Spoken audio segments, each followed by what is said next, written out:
Hello everyone. Every time you send a message, buy something online, or check your bank account, your data is safe due to encryption. But there is a problem. Quantum computers are coming and they will break most of our current encryption like RSA or elliptic curve cryptography. So, what's the solution? That is what we have to talk about, which is lattice cryptography. What exactly is a lattice? It is simply a grid of dots in a space like we see in crystal structure. These dots are just created by basis vectors, which we study in linear algebra, and they are the building blocks that generate the entire pattern. That means any point we can generate using the basis vector. Here is the first challenge, which is to find out the shortest path from the origin to any given dot. It's easy in 2D. We need to check about n vectors to find out the shortest vector from the center. In 3D around 100 we need to check. But what happens in 500 dimension where actual cryptography is done? The possibilities in that case becomes more than the number of atoms in the entire universe.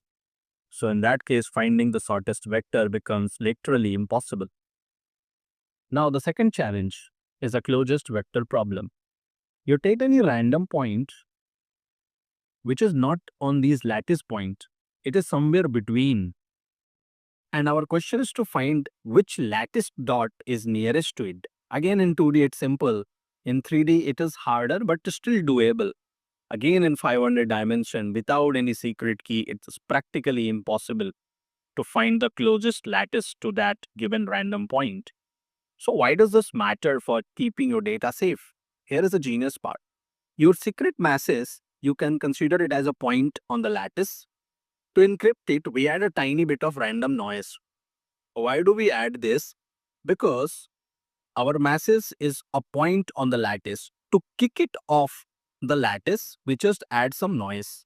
Now it is just floating in a space. Now to decrypt it, that means we need our secret key to quickly find out the lattice point and recover the message, which is easy for us, but for an attacker who is trying to solve the closest vector problem in 500 dimension, and it is just like trying to find one specific grain of sand on every beach on earth without even knowing which beach to start looking on. They don't have a chance without any secret key. So that's how the